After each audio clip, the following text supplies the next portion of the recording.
Hi everybody, I'm Bree the Plant Lady, checking in with an early April garden tour right here from Fuquay-Varina, North Carolina, Zone 8. As you can see, it's deciduous azalea season, and not only are they beautiful, but they smell incredible. Unfortunately, I have lost the labels for all of these. They've been planted since 2011. They're all varieties that I propagated when I was working at Camellia Forest, and I simply don't know their names, but I hope you'll enjoy seeing all the beautiful flowers that are growing in my gardens right now. So here on the north side, you can see the camellias are just about finished, and the Solomon seal is starting to bloom. It's one of my favorite cut flowers. And over here, I've got another wonderful deciduous azalea in full bloom.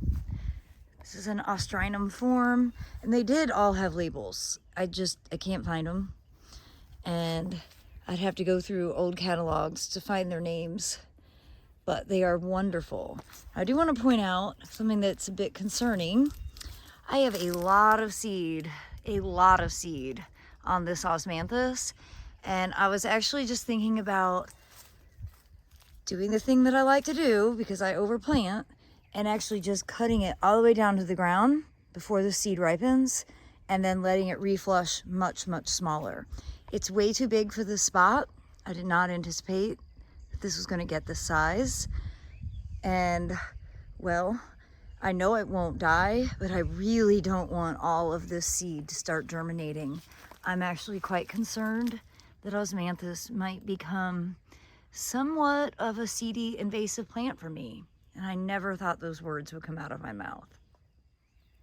Not all Osmanthus are problematic. I just want to show you. This one is a great dwarf variety and no seed set on it whatsoever, so no concern here.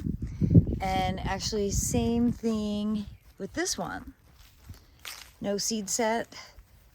This is also a nice kind of medium-sized dwarf variety, and you compare that size to what Jim Porter, which is a hybrid species, is up to. You can really see the hybrid vigor. And again, I'm just really freaked out by seeing seeds all the way up to the top. Every branch has seeds on it. Well, looking up, you can see that the Chionanthus retusus, Chinese fringe tree, is in full bloom. It is so glorious. This is definitely earlier than usual. Nothing about this year makes sense in the garden, and frankly in every other aspect of the idea of sense. But it's very exciting to see that in full flower. And the lilacs have finished. They were really spectacular this year. Just definitely showing that colder winters have a benefit. And you can see ajugas in bloom, and look, I've got blatilla in flower, which is a hardy orchid. They're just so nice. You see the last flowers of Jack's camellia blooming there, and I've actually gotten some seedling camellias from the Jacks that need to be dug up and moved. Not my strong suit. And interesting enough, this Osmanthus is also setting fruit. And look, even the seed capsules are variegated. This is Goshiki, and I've never seen it bloom or never seen it set seed before. So this is apparently a year of Osmanthus seeding in my garden, which makes me nervous. Hopefully they won't all germinate. I have no intention of cutting this one down. But again, I've never seen it go to seed before. So for me, this is kind of an exceptional experience. So we walk back here. I'm not sure if this mangave is gonna flower, if that's what's happening here, or if it's gonna be just more vegetation. I can't quite tell. That looks suspiciously like a flower bloom, which means the whole plant will die, and that's good because it kind of took a beating this winter and it looks really rough. So I'd love for it to flower, and then I can remove it, not feel even a little bit guilty. And well, through here you can see the oregano has certainly come back to life, Ava Grace is joining us on the tour. The bananas are all coming out. I've missed more asparagus, doggone it. Ooh, there's a couple pieces I should just go ahead and harvest right now. And they're a little taller than ideal. These are still totally edible, so I'll just break them off, carry them around with me. Nice to see the fig is all leafing out. Got Aquilegia starting to bloom. This is a really beautiful purple one that my friend David Sabio gave me the seeds of, so I was really happy to see it flowering in a couple random places. All of the sassafras have finished blooming and are leafing out very nicely, which is great to see. And I have resisted doing the Chelsea chop because I'm anticipating that the deer are going to come in and do it for me like they did last year. You can see the Phlox paniculata bright eyes has gotten really tall. However, I do see that some tips have been eaten, have been nibbled, so I'm not going to do anything. I have a feeling the deer are just going to keep this in check for me. I did dig some of this up, so we will have it available at the spring open garden for sale. I'll admit I was hoping the pool bed would look better, but it doesn't. We do have a lot of California poppies that are established, so hopefully they'll just keep growing and will start to bloom. The white muley grass is all bouncing back, so that's great news. And over here you can see that the larkspur is really starting to elongate very quickly. This is a very encouraging sight. And then everything that I planted in this feed tank is doing great. So you can see the nasturtiums, which I seeded, have grown a lot, and all the leafy greens are cauliflower. So happy to see this planter doing so well. And then of course all of the garlic has really bulked up well. So this bed, it's not the most interesting that it's ever been, but I think that it will actually look pretty cool for the open garden. You can see lots of poppies. The poppies have really grown so much. I don't have any in bloom yet, but I bet maybe by the next weekend we will have some in flower. Well, over here is Chionanthus virginicus. And this hasn't been the healthiest plant ever. You can see I've got still some dieback that I just need to come through and cut back. This branch in particular has struggled, so I maybe should just cut this whole thing off. You can see there's a big canker down there, along with some sort of caterpillar that's fairly interesting. I'm not sure what that is. But I just love these fringe flowers, both the native and non-native. I think they're both worth growing. It's such a beautiful plant. Well, I have to say that Rudbeckia seems to be a little bit invasive. This was 2 trial plants 3 years ago. And you can see the whole ground now is just completely covered with them. And they are beautiful. Unfortunately, the deer eat them when they're in bloom. But this is not a great habit. Like, it's difficult to say, oh yeah, you should plant this and then let it take over everything. I'm pleased though with the diversity that's from the seeded cottage garden behind it. You can see the Aquilegia, again, from David Sabio is starting to bloom. Larkspur are elongating. Oh my goodness. I thought I've done such a good job keeping up with the weeds, but it's never ending. And this stupid Carolina geranium, oh my gosh. I mean, there's obviously chickweed and other stuff, but enemy number one. But it's definitely a weird time because summer stuff is growing fast. Self-sown sunflower, self-sown zinnias, a whole lot of them.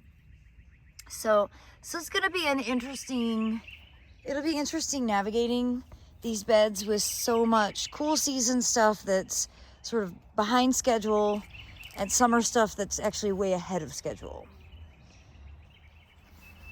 And over here, again, nothing in bloom yet, but it's definitely gonna come soon.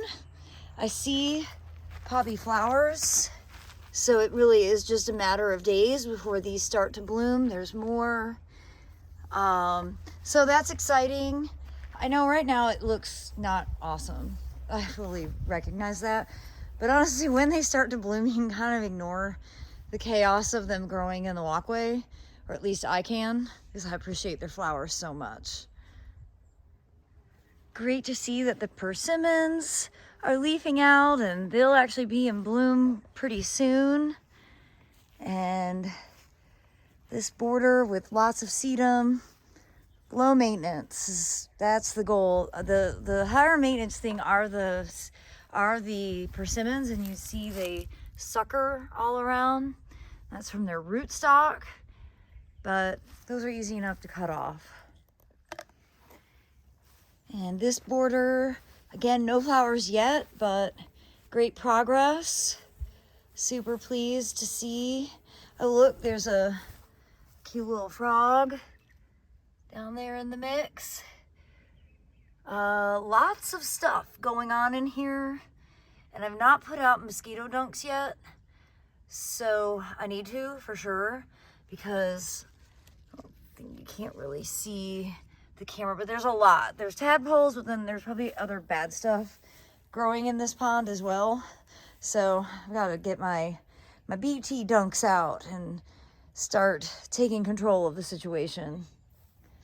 I'm very happy to see that the candy corn Kufia has come back with a vengeance, and so has the little bat face Kufia. These have both proven to be very hardy here in this south-facing foundation landscape. And I harvested the first ripe strawberries from here, and they were delicious, but I already ate them. It's funny, I was over at the Sabio's garden helping weed and mulch the other day, and sedum has like overrun a bunch of beds, and so we were pulling it all out, and made me think about when I redid this bed and I reluctantly added the sedum. And this was sedum kamchaticum. I'm not sure. There have been some name changes now, so I'm not totally sure on any of the names. But this was almost exclusively strawberries, and I redid this in 2020, so that's 6 years ago. I really need to get in here and just dig all the sedum out and let this go back to being strawberries and ajuga, because those are two plants that actually behave themselves, whereas the sedum, it just takes over absolutely everything.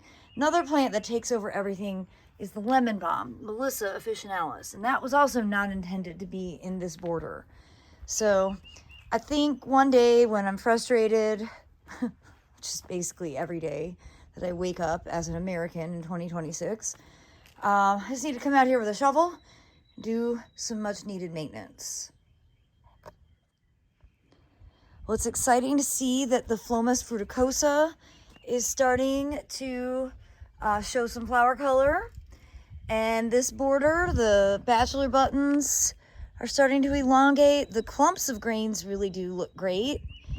It's not as full as I'd like it to be, but it is what it is. And I'm definitely going to add some stuff to it. I'm just going to give it another couple of weeks and see how big these poppy seedlings can get. You see they're still very small, but hopefully they'll grow out and maybe be blooming in later May. I'm not sure they'll be flowering for the open garden, but there is good ground plane coverage in here. It's just they're all at different stages, which is something that I've not really dealt with in the past. In the past, I've been able to get this bed well established from one seeding, and that just didn't happen this year, and I really think that it's because of being so dry. We are still so dry. We got about a half an inch of rain yesterday in one massive downpour that was less than a minute. And I was really hoping for like an all-day rain day, and that was not what we got. But it is moist for now, and I've been running sprinklers because there's no more rain in the forecast. So sprinklers are going to be the only way to keep things going this year. Well, another tree that often visitors are so excited by is this Castanopsis. And it's just starting to flower. The flowers smell horrible. Kind of like an Elysium flower. It's just like plant sex. But it's a really cool plant to have. It's, again, over the years I've contemplated cutting it down because I'd like for this border to be full sun, and it's not, and that's because I have planted all of these trees that are now starting to get to be quite large, including this Prunus mume here. Oh look, I can point with the asparagus. But the Castanopsis is a really cool evergreen. It's in the beech family. It used to be considered an evergreen oak, but the botanists have mixed things up a bit. But it's always a special thing to see. Definitely a harbinger of spring. Makes me think that we might be out of the threat of any frost going forward. Well, everyone, I hope you've enjoyed this early April tour of my gardens here in Zone 8, Central North Carolina. Hope you'll tune in tomorrow for a second tour of the native borders and some of the other non-native plants that are growing on the property line. As always, thanks so much for watching, and happy gardening, everybody.